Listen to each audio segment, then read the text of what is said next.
খন্তেকতে ধুমুহাই যাক আহি গোটেই ঘৰখন লণ্ডভণ্ড কৰি থৈ গ'ল। ভবাই নাছিলোঁ এদিন এনেকুৱা এটা দিন দেখি পাম বুলি।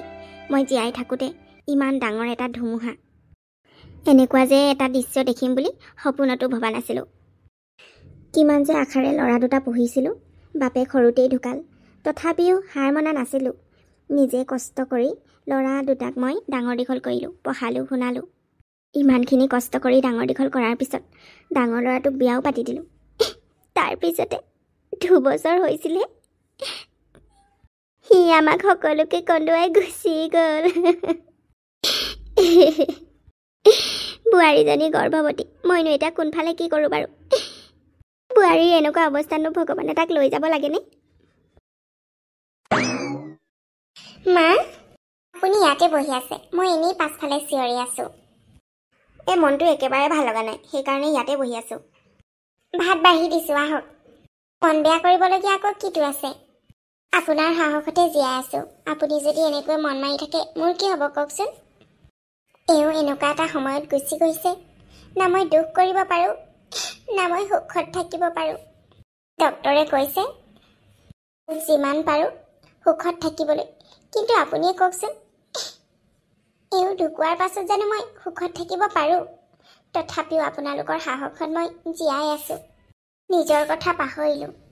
নিজে জীয়াই আছোঁ নে নাই সেয়াও নাজানো। মাত্ৰ সন্তানটিৰ কথা ভাবি মই আপোনালোকৰ মাজত হাঁহি থাকোঁ। ডক্তৰে কোৱা কথামতেই চলি আছোঁ।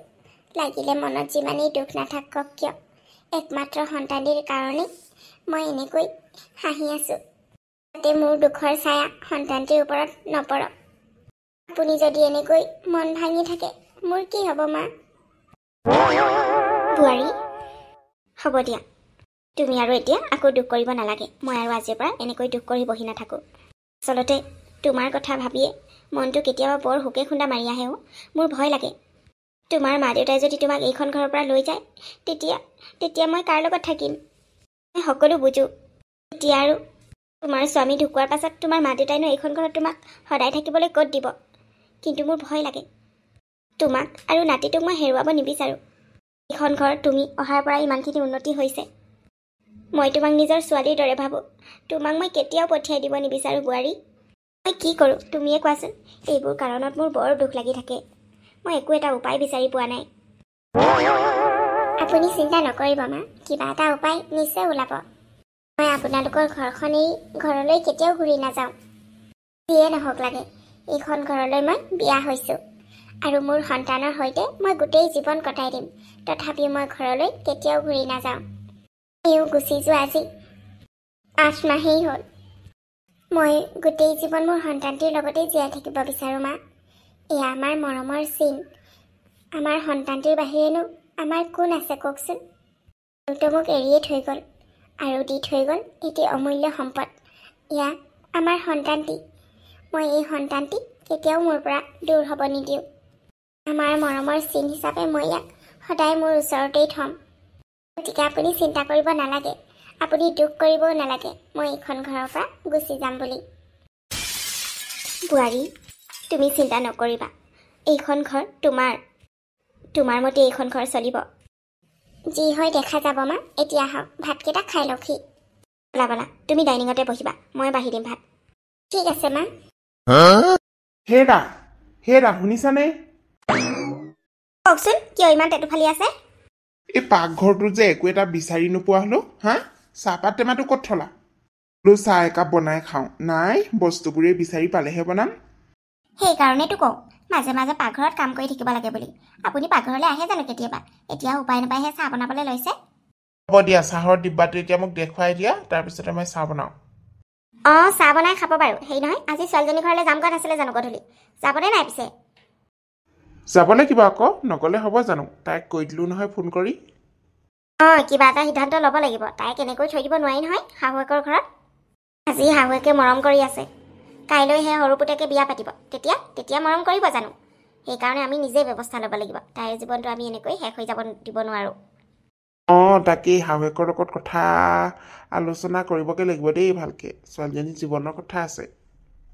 মই আগতে কৈছিলোঁ, এতিয়া তাইৰ স্বামী ঢুকালে যেতিয়া বৰ্জন কৰি দিয়া ভাল বুলি, কিন্তু তাইহে নামানিলে আৰু শাহুৱেকো ইমান কথাটো গুৰুত্ব নিদিলে। এতিয়া কোনে কষ্ট পাব? মোৰ ছোৱালীজনীয়েহে কষ্ট পাব। হ'ব দিয়া, ভগৱানৰ ওপৰত বিশ্বাস ৰাখা, সকলো ঠিক হৈ যাব। আৰু বাৰু আপুনি চাহ বনাই খাই লওক, মই কিবা কিবি অকণমান পেকিং কৰোঁগৈ তাইলৈ লৈ যাবলৈ। যোৱা যোৱা। বাইদেউ, এইজনী ঠিকে আছে নহয়? অঁ ভালেই, তাইৰ ভিতৰতে আছে অ'। অঁ থাকিবলৈ দিয়ক, আজি তাইৰ মাক দেউতাক আহিব গধূলিলৈ। অঁ কেনেবাকৈ তাইক লৈ যাব নেকি? নাজানো, মাক দেউতাকেতো লৈ যোৱাৰ কথাই কৈ আছে, পিছে মইহে মানা কৰি আছোঁ আৰু বোৱাৰীয়েও মানা কৰিছে বাৰু। তয়ে কচোন, মইনো বোৱাৰীজনী কেনেকুৱা অৱস্থাত কেনেকৈ পঠিয়াই দিওঁ বাৰু? মোৰোতো দায়িত্ব বোলা বস্তুটো আছে। সেইটো হয় বাইদেউ, পিছে তাইৰ মাক দেউতাকৰো একো ভুল নাই, তেওঁলোকেও নিজৰ ছোৱালীজনী ভাল হোৱাটো বিচাৰি দিয়কচোন। যিমানে যি হওক, এতিয়া স্বামী ঢুকোৱাৰ পাছতনো তাইক এইখন ঘৰত কেনেকৈ থাকিবলৈ দিব? কথাটো ময়ো নুবুজা নহয় অ', কিন্তু তয়ে কচোন, বোৱাৰীজনীক বাৰু মই কেনেকৈ এৰি পঠিয়াই দিওঁ? তাইৰ অবিহনে এইখন ঘৰত আমি কেনেকৈ থাকিম? তাই আছে কাৰণে আজি ঘৰখন অলপ অলপ পোহৰাই আছে, নহ'লে এইখন ঘৰনো ঘৰ হৈ থাকিলেহেঁতেন নে? ইমান ডাঙৰ এটা ঘটনা হোৱাৰ পাছত মই তাইক কেতিয়াও হেৰুৱাব নিবিচাৰোঁ। যিমানেই হওক, তাই যদি এইখন ঘৰৰ পৰা গুচি যায়, ইমান হ'লেও এতিয়াৰ দৰে সম্পৰ্ক জানো থাকিব তেতিয়া? সেইটো মই কেতিয়াও হোৱাটো নিবিচাৰোঁ। বাইদেউ, কথা এটা আকৌ বেয়া নাপাব, আপুনি যদি গোটেই জীৱনটো তাইক এইখন ঘৰত থকাটোৱে বিচাৰিছে, তেতিয়াহ'লে এটা কাম কৰিব পাৰে দেখোন। কাম? চাওক, তাইও এজনী বৰ ভাল লখিমী বোৱাৰী, আৰু তাইৰ পেটত থকা সন্তানটিও আপোনাৰেই তেজ। গতিকে আপুনি তাইৰ বিয়াখন ৰঞ্জনৰ লগত কৰি দিয়ক। ৰঞ্জনৰোতো বিয়াৰ বয়স হৈছে, তাইৰ আৰু ৰঞ্জনৰ বিয়া পাতি দিয়ক। এতিয়া আপোনাৰ বোৱাৰীজনী গোটেই জীৱন আপোনাৰ লগতে থাকিব আৰু নাতিটোকো আপুনি দেখি থাকিব। কথাটো ময়ো নভবা নহয় অ', পিছে মোৰ কথাটো জানো সকলোৱে মানি ল'ব? চাওক, এইটোৱে আপোনাৰ কাৰণে চবতকৈ ভাল সিদ্ধান্ত হ'ব। এনেকুৱাতো নহয় যে ৰঞ্জন এইখন ঘৰতেই থাকে, সিটো চাকৰিৰ কাৰণে সদায় বাহিৰতে থাকিব। গতিকে আপোনালোকে সেই ঘৰখনত থাকিব। ৰঞ্জনক ভালকৈ কথা পাতি বুজাওক। নিজৰ দাদাকৰ সন্তানটিক আদৰি লোৱাটো কোনো ডাঙৰ কথা নহয়, এয়া এটা মহানতাৰহে কথা। একো এদিন মাক দেউতাকে ঘূৰাই নি বিয়া দিবই, আনলৈ বিয়া দিয়াতকৈ আপুনি আপোনাৰ নিজৰ পুত্ৰলৈকে দেখোন তাইক বিয়া দিব পাৰে। দেৱৰলৈ বিয়া দিয়াটো একো পাপ কথা নহয়, বৰঞ্চ বোৱাৰীজনী উদ্ধাৰহে হ'ব।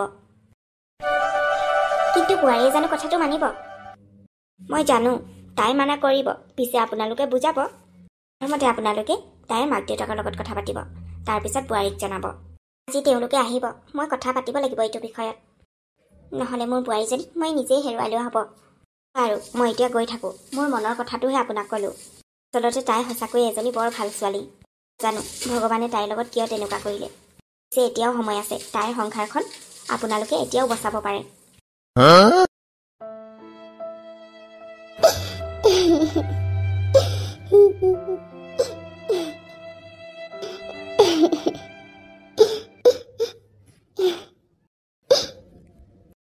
তোমাৰ অবিহনে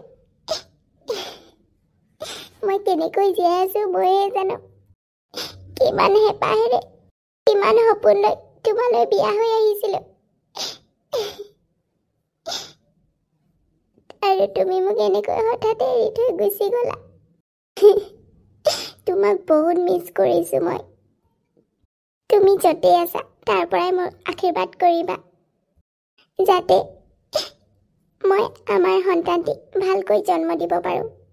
তোমাৰ স্মৃতিবোৰ লৈয়ে মই জীয়াই থাকিবলৈ শিকিছো।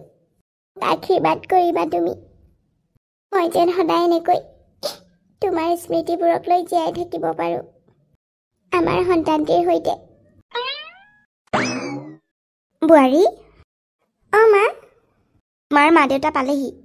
হয় নেকি মা? ঠিক আছে, মই গৈ আছোঁ। অঁ আহা আহা।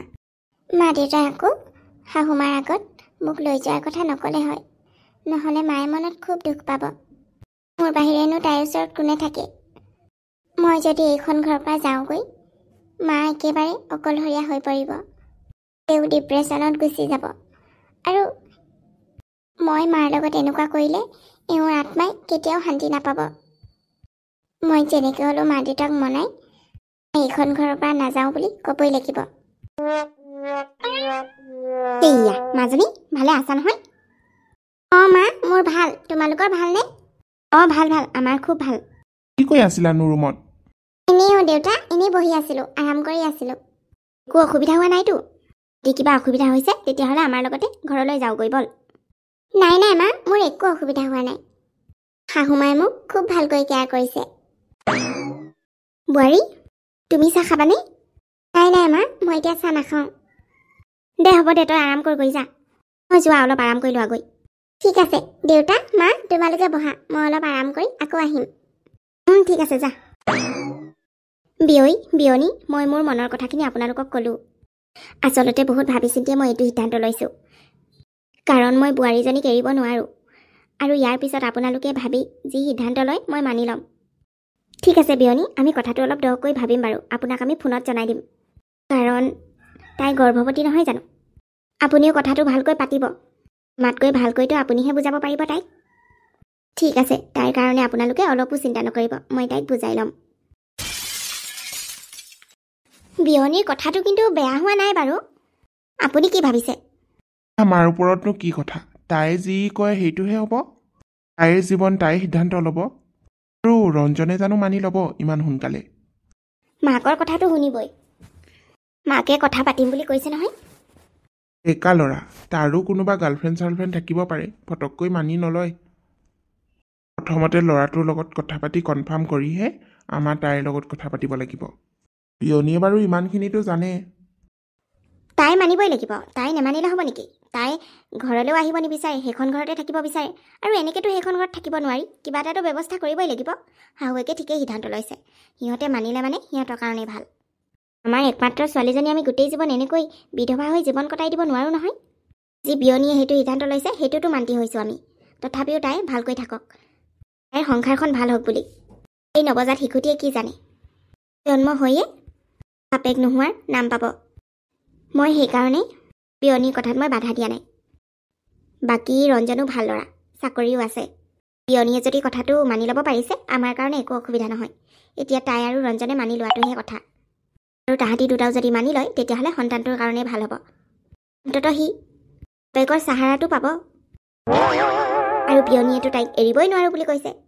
বিয়নীৰ মনত দুখ দিও আমি ছোৱালীজনী লৈ আহিব নোৱাৰোঁ, আৰু ছোৱালীজনীও নাহোঁ বুলি কৈছে। গতিকে এইটো সিদ্ধান্ত তাহাঁতি মানিবই লাগিব, সকলোৱে যদি একেলগে থাকোঁ বুলি ভাবিছে। তুমি কথাটো ঠিকেই কৈছা। ময়ো মানি লোৱাটোৱে বিচাৰোঁ। আৰু কিমান আৰু আমি ছোৱালীজনীৰ কাৰণে চিন্তা কৰি থাকিম, হয়? ৰঞ্জনে যদি মানি লয় তেতিয়াহ'লে আৰু চিন্তাৰ বিষয় নহয়।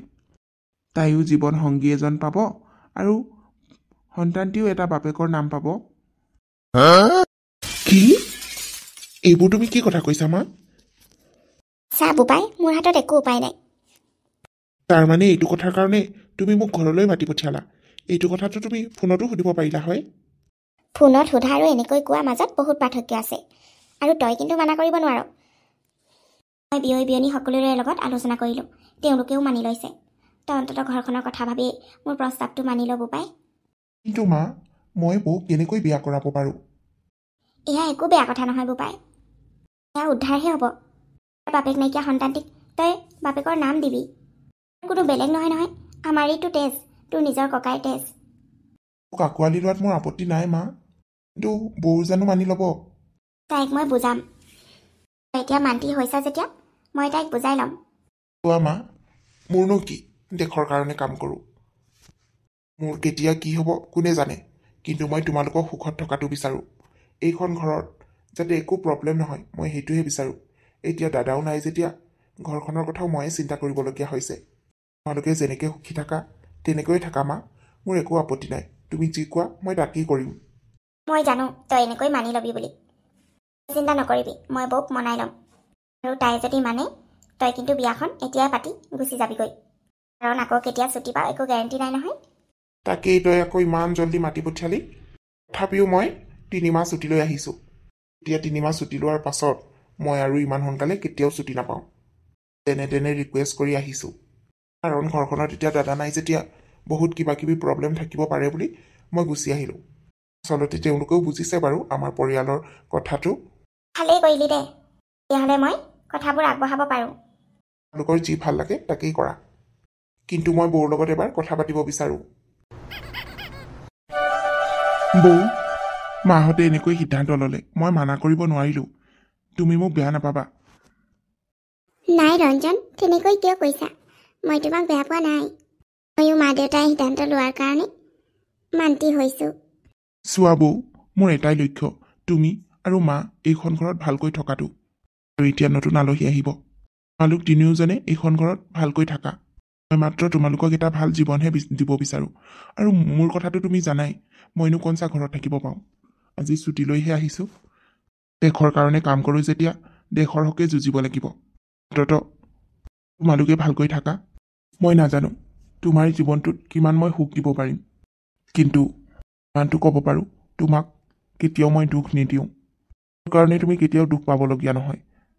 মই ভুল সিদ্ধান্ত লৈছোঁ নে শুদ্ধ সেয়াও মই নাজানো।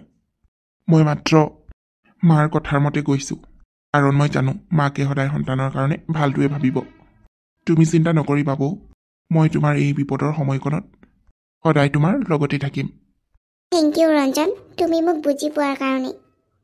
আমাৰ সম্পৰ্কটো, তোমাৰ দাদাৰ স্থান মই তোমাক কেতিয়াও দিব নোৱাৰিম, কিন্তু তথাপিও চেষ্টা কৰিম তোমাৰ মোৰ সম্পৰ্কটো আগুৱাই নিবলৈ। বৌ, মই কেতিয়াও নিবিচাৰোঁ তুমি দাদাৰ স্থান মোক দিয়াটো। মাত্ৰ মই এটাই বিচাৰোঁ, তুমি সুখী হোৱা। তাতকৈ আৰু মোক একো নালাগে। তুমি আৰু মা হাঁহি ফূৰ্তি কৰি একেলগে থাকিলেই হ'ল। জীৱনত আৰু মই একো নিবিচাৰোঁ আৰু মোক নালাগেও। ৰঞ্জন, মই তোমাক কথা দিছোঁ, মই যিমান পাৰোঁ এইখন ঘৰ আকৌ নতুনকৈ সজাবলৈ চেষ্টা কৰিম। আৰু আমাৰ সংসাৰখন যিমান পাৰোঁ মই ৰঙীন কৰিবলৈ চেষ্টা কৰিম। কিন্তু মোক অলপ সময় লাগিব ৰঞ্জন। মই জানো তুমি মোক সেইকণ সময় দিবা। তুমি যিমান সময় লোৱা মোৰ একো আপত্তি নাই। মই মাত্ৰ ইমানটো বিচাৰোঁ, তোমাৰ মনৰ ইচ্ছামতে সকলো কাম হওক।